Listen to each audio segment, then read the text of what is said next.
I, i zdravo svima ljudi, dobrodošli u novi video na kanalu, tako da, evo prvi put sam mikrofon snimam, ne znam da li će vam se svidjeti mikrofon, tako da, pokazat ću vam top 5 najboljih kanala po meni. Evo, odemo sad na YouTube, da vidimo koji su to kanali.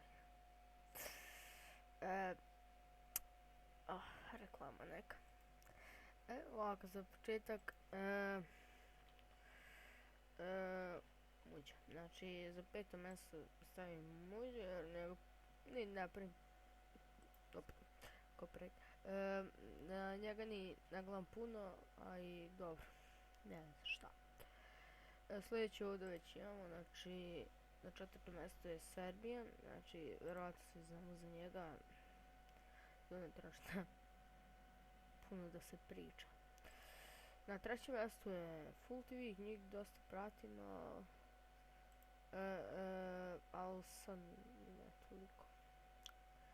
Samo se vratim na ovo. Za drugo mjesto bi mogu staviti Killa, znači Killa je skroz ok, jel njega baš dosta pratim i tako to.